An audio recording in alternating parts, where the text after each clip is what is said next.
실은 그 프로그래머블 코인이라는 거가 가장 매력적이라고 보이는데 그 결국은 거래를 좀 더 신뢰감 있게 해줄 거잖아요. 그래서 훨씬 더 신뢰할 수 있는 그런 거래 환경이 갖춰지지 않을까라는 생각입니다. 여러분 안녕하세요. 경제한방입니다. 최근 급격한 변동성을 보이고 있는 비트코인, 이더리움과 달리 견조한 흐름을 보이고 있는 코인, 요즘 장안의 화제죠. 이 스테이블 코인 주제를 갖고 왔습니다. 코인판에 계신 분들이야 뭐 혁명의 도구다, 뭐 세상을 바꿀 거다라고 말씀을 하시지만 또 한편에서는 사기다. 아직은 시기상조다. 서로 엇갈린 해석을 내놓고 있잖아요. 자, 이런 가운데서 좀 쉽게 냉철하게 분석을 해주실 분 모셨습니다. 법무법인 율촌 정세진 변호사 함께하겠습니다. 네, 변호사님 어서 오세요. 네, 안녕하세요. 네, 변호사님은 어느 쪽이세요? 한쪽에서는 뭐 혁명의 도구가 될 거다라고 하고 한쪽에서는 뭐 아니다, 그거 사기다라고 얘기를 하는데 어느 쪽이세요? 저는 이제 기본적으로 뭔가 변화하는 걸 좋아하고 또 혁신을 좋아하니까 혁명의 도구가 될 것 같고 또 뭐 약간 세상을 좀 더 이렇게 바꿀 수 있지 않을까라는 생각을 하고 있습니다. 근데 희망과 전망은 구별을 해야 될 텐데. 네, 근데 이제 제 직업 자체가 뭔가 위험을 알려주는 직업이니까 실제로 관련 업무를 할 때는 오히려 약간 부정적인 위험스러운 거를 더 많이 얘기하고 있는 것 같기는 합니다. 그러면 이 스테이블 코인을 실제 생활에서 사용하고 있는 거 보신 적 있으세요? 아니요. 아직 없잖아요. 네, 듣기만 했고요. 본 적은 없습니다. 그러니까 이게 실물 경제와 이제 가상의 경제가 있는데 아직까지 그러면 이 스테이블 코인은 가상의 경제다 이렇게 봐야 되는 건가요? 그렇게 봐야 될 것 같습니다. 실제로 우리가 이제 가상자산 거래소에서 코인을 거래할 때는 그 마치 기축통화를 테더나 서클로 사용하는 경우는 종종 있는 것 같습니다. 기축통화, 그러니까 기축통화를 담보로 한 코인을 말씀하시는 그렇죠. 거죠? 실제 달러를 담보로 한 코인? 맞습니다. 근데 어쨌든 테더나 이제 서클을 아예 베이스로 까는 거죠. 거래소에서는. 그렇죠. 코인에서 코인을 살 때는 안정성이 있으니까 그래서 그렇게 거래하는 경우는 많이 있는 것 같습니다. 네, 그러니까 테더라고 하면은 USDT고 맞습니다. 서클은 USDC. 근데 우리가 그 실리콘밸리 은행 파산 사태에서 이 서클이 얼마나 취약하게 당하는지를 저희가 봤잖아요. 그 트라우마가 있단 말이죠. 여전히 이 안전성에 대해서는 의문이 있지 않나요? 이 스테이블 코인이라고 하더라도. 저도 이제 그게 2023년도에 벌어졌던 일인데 그거를 보면서 이거는 기본적으로 스테이블 코인이 가지고 있는 취약점일 수밖에 없다. 왜냐하면 그 당시에 실리콘밸리 은행의 한 준비금의 8% 정도가 이제 USDC에 들어가 있었는데 실제로는 그때 상환 청구가 한 18% 정도 발생을 했다라고 하거든요. 근데 이제 가장 스테이블 코인이 안정적인 거는 코인의 가치만큼 돈을 갖고 있다라는 건데 발행 회사가 근데 발행 회사가 돈을 갖고 있다라는 거가 금고에 넣어놓는다는 의미는 아니잖아요. 우리가 흔히 돈을 갖고 있는다라는 거는 은행에 예금으로 둔다는 건데 그게 이제 2023년도에 그런 사태인 건데 은행 예금으로 둔 상태에서도 뭔가 리스크가 있었던 거니까 안정적인가에 대한 의구심은 좀 많이 든게 만든 사건이었죠. 그렇죠. 근데 어쨌든 이 스테이블 코인이라는 게 그래도 제도권으로 들어오게 된 거는 역시 미국의 그 지니어스 법안 통과라고 봐야 되겠죠. 정말 큰 변곡점이 됐고 그 가장 큰 수혜자가 서클이었잖아요. 맞습니다. 미국은 이렇게 좀 입법화가 되어가고 있는데 우리는 여전히 좀 늦어지고 있는 것 같은데 지금 어떤 상황이에요? 지금 우선은 국회 법안이 좀 여러 개 나와 있습니다. 뭐 5개 정도 나와 있다고 흔히 얘기를 하고 있고요. 근데 이게 약간 의견이 좀 안 모아지는 것 같아요. 이해관계자도 많고 그래서 실제로는 원래 기대했던 거는 올해 말에 이제 정부안이 나오고 이게 이제 내년 초에 이제 통과가 돼서 어느 정도 내년 상반기에는 제도화된다라는 걸 기대를 했는데 지금은 이해관계자가 많다 보니까 전반적으로 이제 늦어지고 있는 것 같은 상황입니다. 자, 그런데 이제 트럼프 정부는 집권하고 나서 6개월 안에 이 법안을 통과시켰잖아요. 이게 얼마나 그 달러 패권을 공고히 하려는 수단이냐라는 관점에서 볼 때 그들은 공격수, 우리는 어떻게 보면 수비수인데 약간 무섭다는 생각이 전 들던데. 네, 저도 똑같은 생각입니다. 저는 원화 스테이블 코인이 어떤 효과가 있느냐라는 얘기는 상당히 많이 하잖아요. 어떤 이점이 있느냐. 근데 저같이 그냥 사용자 입장에서 어떤 이점이 있을까 저도 물음표긴 해요. 굳이 왜 저걸 써야 되느냐. 굳이 왜 써야 될까? 우리나라는 결제 시장도 너무 편리한데. 기축통화도 아니고. 기축통화도 아니니까 결국은 스테이블 코인의 매력은 글로벌하게 자금 왔다 갔다 할 때 매력이 있는 건데 그런 상황에서 이제 다시 또 이제 달러 스테이블 코인을 생각을 해보면 달러 스테이블 코인이 너무 많이 이제 생활에 이제 스며들기 시작하니까 그러면 원화 스테이블 코인이 반드시 있어야 되지 않을까. 예, 그 어쩔 수 없이 예, 그렇게 생각을 하고 있긴 네. 합니다. 근데 말씀하신 대로 네. 원화라는 거는 뭐 엔화처럼 기축통화도 아니고 네. 그거를 담보로 한 코인이 과연 국제적으로 통용될 수 있는가에 네. 대해서 여전히 의문이 있는데 네. 그럼에도 불구하고 그거를 써야 되는 이유가 있어요. 결국은 흔히 많이 얘기하는데 이제 달러 스테이블 코인이 너무 일반적이 되면 원화를 쓰는 사람이 없어질 것이다라는 얘기를 상당히 많이 하거든요. 네. 그냥 그 일반 거래에서도 그냥 달러 스테이블 코인으로 지갑 투 지갑으로 왔다 갔다 하고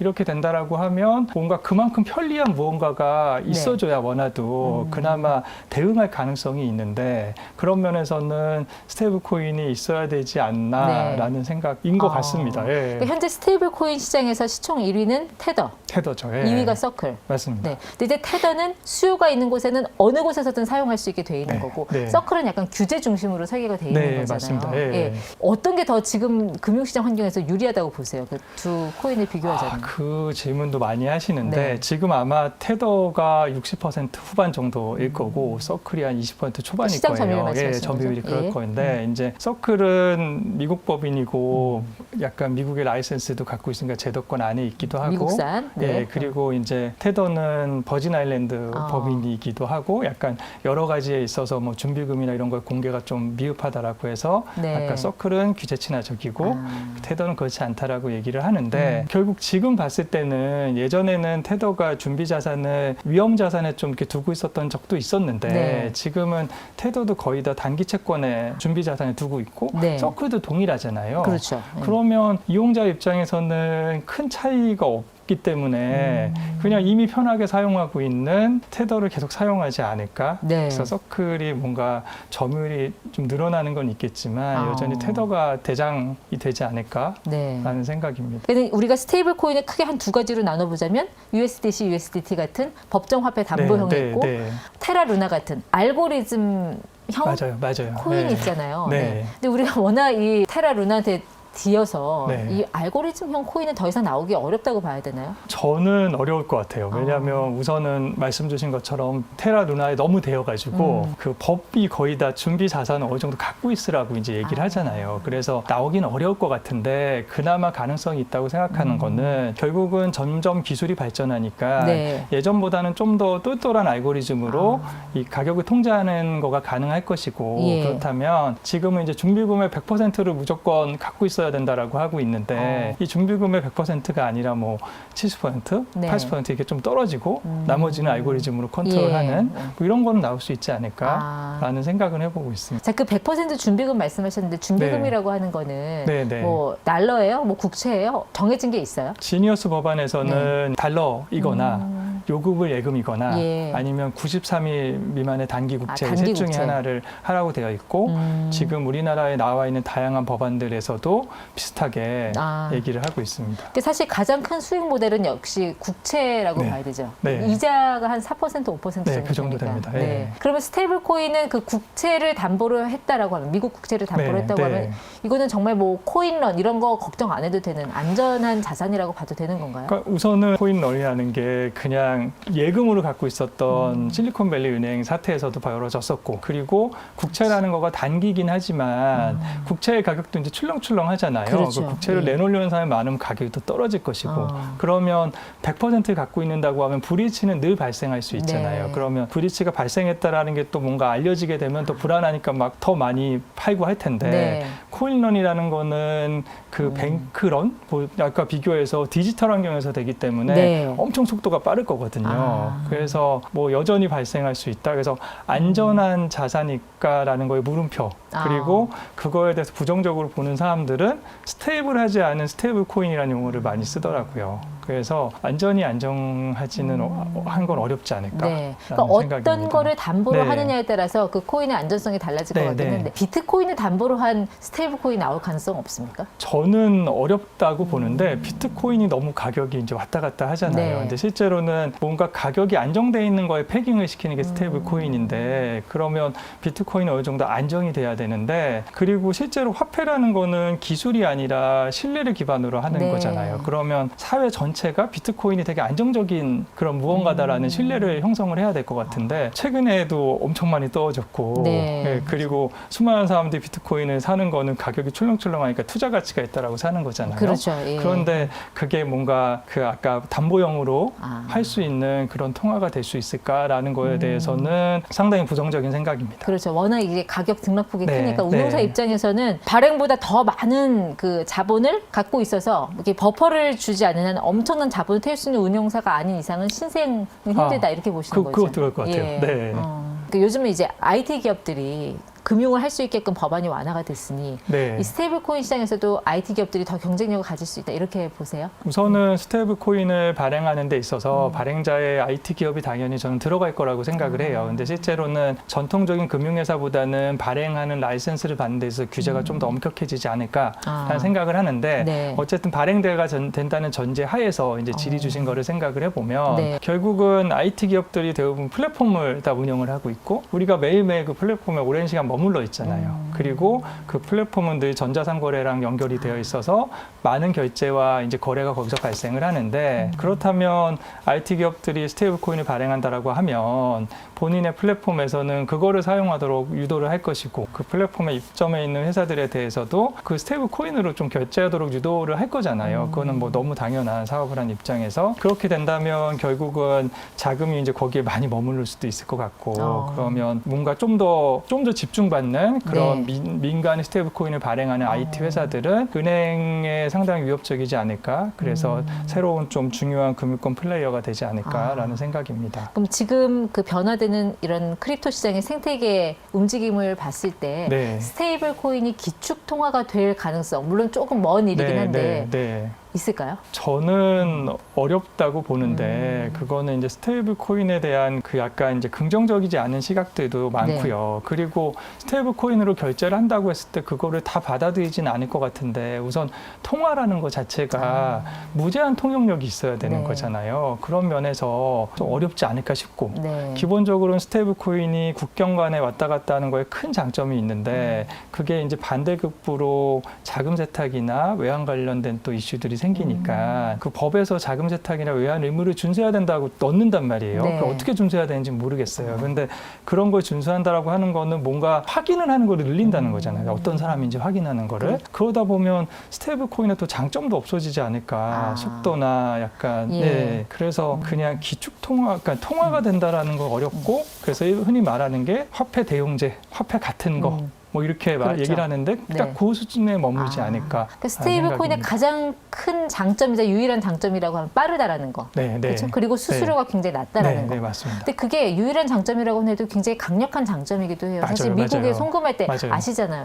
맞아요. 유학생 자녀를 둔 부모들 같은 경우는 이거를 굉장히 많이 활용할 수 있을 것 같다는 생각도 들거든요. 그럼 어떻게 보세요? 저도 완전 같은 생각인데 실제로 리스크는 이만큼인데 장점은 몇 개 없다라고 얘기했을 때 그래서 안 좋다고 말하기보다는 장점이 한 개라도 그 일반인을 끌 수 있는 장점이라면 그거는 당연히 이제 보편화될 거라고 생각을 하는데 말씀 주신 것처럼 수수료가 없다는 것도 뭔가 거래를 주로 하시는 그런 분들한테는 매우 매력적일 것이고 그리고 속도가 빠르다는 거 아까 말씀 주신 것처럼 그러면 해외에 뭔가 돈을 보내고 받는 데 있어서는 너무 매력적인데 점점 더 모든 거래에서 국경이 없어지고 있잖아요. 그래서 옛날에는 그거를 사주는 업체를 우리가 통해서 했던 거를 막 직접 많이 하잖아요. 그러다 보면 너무 그 매력적인 것들이 상당히 의미가 크게 다가오지 않을까라는 생각입니다. 특히 그 스테이블 코인은 웹 프로그래머블 코인이라고 해서 스마트 계약을 통해서 지급 조건을 설정할 수 있잖아요. 맞아요. 그렇게 되면 우리 실생활에 어떤 변화가 있을 수 있는지 뭐 사례 같은 거 하나 들어주실 수 있어요? 저는 실은 그 프로그래머블 코인이라는 거가 가장 매력적이라고 보이는데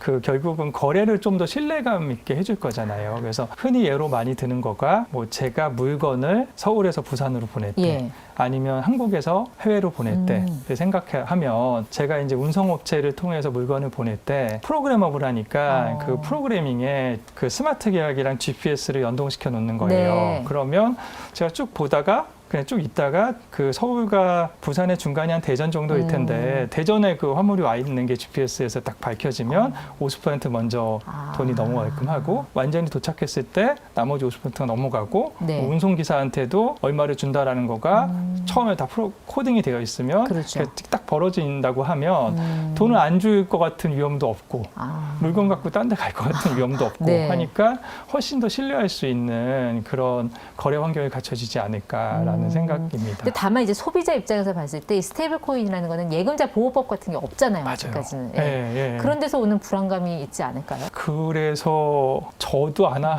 수도 있겠다는 생각을 하는데 그러니까 만약에 월급 딱 네. 스테이블 코인으로 받을래 하면은 네. 안 받을 거 아닙니까? 저도 그럴 것 같아요. 네. 그래서 그 발행자의 신뢰가 중요하고 그러다 보니까 우리나라에서는 은행이 발행하게 해야 된다는 얘기가 나오는 것 같아요. 네. 그러니까 어쨌든 은행은 되게 공신력이 있으니까 뭐 예금자 보호법은 없지만 뭐 은행이 망하겠나? 뭐 은행이 돈을 안 줄까? 뭐 이런 생각이 있는 것 같습니다. 네. 그리고 또 이 스테이블 코인이 활성화된다라는 거는 이제 그 돈이 단기 국채 매수에 쓰인다는 거니까 네. 어떻게 보면은 이제 소매 예금은 감소하는 그렇기 때문에 네, 네. 은행의 어떤 그런 대출 자금, 그러니까 지급 여력이 부족해지는 거 아닌가 맞아요. 하는 네. 저는 그런 생각도 드는데 이거 너무 나간 건가요? 아니요, 저도 그 스테이블 코인의 리스크라고 얘기하는 많은 것 중에 그게 가장 크다라고 생각을 하는데 결국은 아까 매력적인 스테이블 코인이 나오면 그건 민간 기업이 발행한다라고 하면 또 매력적인 서비스를 붙일 거잖아요. 그렇죠. 그럼 사람들이 거기다가 더 이제 돈을 많이 두게 되면 예금은 줄어들고 그럼 은행 입장에서는 대출할 수 있는 돈이 줄어드니까 네. 그 금융중개 기능이라고 하죠. 이거를 또 하는 거가 또 힘들어질 것이고 네. 그렇다고 그렇게 되면 전체적인 경제에 큰 영향을 미칠 것 같은데요. 그거는 너무 맞는 말씀이신 것 같고 그래서 아마 뭐 지니어스 법안이나 우리나라에 지금 발의된 모든 법안은 아니지만 대부분의 법안에 그 이자 금지 조항이 네. 있는 것 같습니다. 우리나라도 지금 이자 금지 조항을 넣으려고 하는 거잖아요. 네, 예. 그 지금 발의된 것 중에 대다수의 이제 이자 금지 조항이 있습니다. 사실 근데 이자를 주지 않는 자산은 별로 매력이 또 없어 보이고 우리가 네. 사실 금을 안전자산이라고 네, 하지만 네. 금의 치명적인 단점은 이자가 안 나온다는 네, 거거든요. 맞아요. 똑같은 거 아니에요? 저도 뭐가 매력적일까라는 생각은 하는데 또 이제 매력적인 거를 만들어낼 수 있지 않을까. 그 다양한 주체들이 발행을 할 수 있게 되면 매력적인 무언가를 또 만들어낼 수 있지 않을까. 네. 라는 생각은 하고 있습니다. 지금 분위기를 보면은 어떤 그 자국 통화 화폐 가치가 흔들리는 그런 국가들에서 스테이블 네, 코인 맞아요. 그 네. 침투율이 엄청나게 높거든요. 네. 예를 들면 뭐 엘살바도르, 네. 또 뭐 아르헨티나? 짐바브웨 네. 그런 얘기를 많이 하더라고요. 네. 실제로 그렇습니까? 네, 실제로 그렇습니다. 그래서 우리나라는 원화 스테이블 코인 필요 없다라고 하는 또 주장 중에 하나가 우리나라는 원화가 되게 안정적이잖아요. 네. 흔들리지 않으니까. 또 카드 결제망이 워낙 잘 돼 있고. 뭐 그러니까 선불이라고 하는 포인트 제도도 너무 잘 돼 있고요. 그래서 그런 국가들, 그 자국 통화의 가치가 흔들리는 국가들에서 더 이제 각광을 받는 것 같긴 합니다. 네, 특히 또 이제 디지털 달러, 디지털 화폐가 이제 스테이블 코인인데 디지털 달러라는 거는 결국 인터넷하고 전기만 있으면 네. 전 세계 곳곳에 다 침투할 수 있는 거. 네, 맞아요. 좀 네. 여기서 굉장히 이제 확산 속도가 빠를 거라고 보는데 전망 어떠세요? 약간 다른 얘기일 수도 있는데 제가 원화 스테이블 코인이 그 어떤 효용이 있을까라는 고민을 할 때 실제로 그 외국에서 이제 우리나라에 많이 취업하는 국가의 그 근로자들을 보면 한국의 통장을 보통 만들어야 되는데 그게 이렇게 빨리 만들어지지가 않아요. 그 외국인 등록증도 나와야 되고 하다 보니까 근데 그런 것들의 불편이 다 사라질 거잖아요. 네. 그냥 지갑만 있으면 되니까 그런 면에서는 좀 매력적이지 않을까라는 생각을 네. 해봤습니다. 근데 네. 그럼 우리나라의 이 원화 스테이블 코인 관련 법안은 네. 일단 연내 입법은 좀 물 건너갔다고 하더라도 네. 내용적인 면에서 어떤 식으로 좀 구체화가 될 걸로 보세요? 저는 우선은 발행자를 어느 범위까지 확대할 것이냐가 첫 번째일 텐데 그거는 금융기관, 비금융기관이 다 들어갈 거라고 생각을 해요. 그러니까 비금융기관이라면 IT 기업 포함인 거죠? 네. 예. 근데 실제로는 그거를 구현할 때 1차적으로는 뭐 금융기관만 해라. 2차적으로는 이렇게 하라고 할 수 있겠지만 법에서 그거를 어느 법인만 넣는 식으로 기업만 넣는 식으로 하진 않을 거라고 생각을 하고요. 자본금 요건은 지정할 네. 수 있겠죠. 자본금 요건은 지금 5억, 10억, 50억 이렇게 세 가지인데 그거는 이제 지정이 될 것으로 보이고 네. 실질적으로 기본적으로 자본금 요건이 낮을수록 이제 IT 기업이 들어오기 쉬울 것이고 예. 자본금 요건이 높을수록 이제 IT 어렵겠죠. 기업보다는 네. 전통적인 금융회사가 이제 접근할 수 있게 될 걸로 보입니다. 그 나머지는 지니어스 법안에서 나왔던 그 중요한 것들을 그냥 다 따라가지 않을까. 준비금 100% 안전자산에 돌아 분리보관해야 된다. 뭐 그렇죠. 공개해야 되고 정기적으로 감사도 받아야 된다. 네. 라는 거라든가 뭐 외국환 관련 법이나 자금 세탁 관련 규제를 준수해야 된다. 어떻게 준수해야 될지 모르겠지만 네. 그런 것들은 뭐 다 당연히 스테이블 코인 세상에서는 당연히 갖춰야 되는 예. 거니까 그거는 똑같이 따라가지 아. 않을까 하는 생각을 하고 있습니다. 우리도 역시 담보는 뭐 법정화폐, 요구불예금, 단기국채 중 하나가 될까요? 네, 그렇게 될 거라고 생각하고 있습니다. 근데 사실 이제 스테이블 코인의 뭐 장점도 많이 말씀해 주셨지만 이게 블록체인 기반이잖아요. 맞아요. 네. 이게 모든 기록이 공개되긴 하지만 이게 메타마스크처럼 이제 지갑을 무한히 뿌려서 만들 수 있다 보니 네. 이게 익명성이 매우 강하지 않습니까? 네, 이렇게 되면 맞아요. 이제 추적이 어렵기 때문에 네. 물론 그거를 이제 팔란티어가 지금 AI 기술로 많이 좀 풀고 네, 있다고 하는데 네. 이렇게 되면 암호화폐와 텔레그램의 조합이 자칫 이제 블랙머니화 되는 거 아니냐. 네. 그 의견은 반박하기 어렵다고 우선 생각을 하고요. 그 거래 투명성을 보장해 주는 게 이제 블록체인 환경인데 이 투명성이라는 게 조금 그 거래가 발생했다라는 걸 투명하게 해주는 거지 누구랑 누가 거래했다라는 걸 알려주는 건 아니거든요. 그래서 지갑을 누가 쥐고 있다라는 거는 알 수가 없는 거고 그거를 안다라고 하면 또 블록체인 세상이 아니지 않나라는 생각도 하고 있어서 그 말씀하신 그 측면에서 뭔가 위험성도 있고 뭔가 추적할 수 없는 거 아닌가라는 네. 거는 반박할 수 없는 네, 사실인 것 같습니다. 그렇습니다. 그 변호사님 오늘 설명 들어보니까 사실 우리나라가 이제 핀테크 쪽에서는 굉장히 앞서 나가는 네, 맞아요. 선두로 네. 치고 나가는 나라였는데 네. 약간 코인 쪽에서는 뭔가 한 박자 늦는 게 아닌가 하는 생각도 네. 들거든요. 네. 좀 앞으로 좀 우리가 좀 이 크립토 시장에서 조금 더 선도적인 역할을 하기 위해서는 어떤 좀 부분들이 보완이 돼야 된다고 보세요? 기본적으로 일반인들도 그렇게 생각하시는지 모르겠고 정부는 그렇게 안 생각할 수도 있겠다는 생각인데 코인이란 것 자체를 이제 전략 자산이라고 이제 생각을 해야 되는데 네. 우리는 말씀 주신 것처럼 뒤처진 이유가 약간 처음에는 투기가 아닌가라는 생각을 했었고 맞아요. 네. 예전에는 그 가상자산 거래소를 도박장 개설제로 한번 조사한 적도 있었어요. 네. 아주 초창기 때는. 근데 그 인식이 우선 바뀌어야 되지 않을까. 이거는 전략 자산이다. 예, 그게 첫 번째인 것 같고 네. 그래서 미국은 그런 인식을 갖고 있으니까 코인과 관련된 특히 비트코인과 관련 아니면 이더리움과 관련된 금융 상품이 되게 많이 나왔잖아요. 예. 금융 투자 상품이. 근데 우리나라는 저는 들어보지 못했거든요. 그게 과연 가능할지도 물음표예요. 법을 네. 따져보면. 그래서 약간 그런 면에서 좀 더 열린 사고 그렇죠. 그래가지고 적극적으로 대응했으면 좋겠다라는 거고요. 그냥 제가 스테이블 코인도 잘 됐으면 좋겠다 생각하는 것 중에 네. 하나가 스테이블 코인이 세상을 바꾸지 못하더라도 하나의 또 의미 있는 결제 수단은 될 것 같아요. 네. 그러면 뭐 신용카드도 있고 포인트도 있는데 새로운 결제 수단이 하나 더 생긴다는 거는 서로 또 경쟁하게 될 것이고 예. 결제 수단 간에 그러다 보면 새로운 가치를 또 만들어낼 거고 그게 소비자들한테는 이익으로 네. 다가올 거니까 스테이블 코인도 어느 정도 자리 잘 잡았으면 좋겠다라는 네. 생각을 하고 있습니다. 그러니까 변호사님 말씀 들어보니까 한동안 우리가 이제 스테이블 코인 하면 투자의 대상으로만 바라봤는데 이제는 그냥 자연스러운 실생활의 지급 결제 수단으로 이제 자리를 잡고 있을 거라는 생각이 들거든요. 그러니까 정책을 만드는 분 입장에서도 이제 필연적인, 그러니까 다가올 미래라는 그런 인식하에서 스테이블 코인이 만들어낼 수 있는 어떤 그런 긍정적인 가치에 좀 더 초점을 두고 정책에 접근을 하다 보면 보다 더 좀 훌륭한 법안이 나올 수 있지 않을까 하는 생각이 드네요. 네. 자, 지금까지 정세진 변호사 함께했습니다. 고맙습니다. 감사합니다.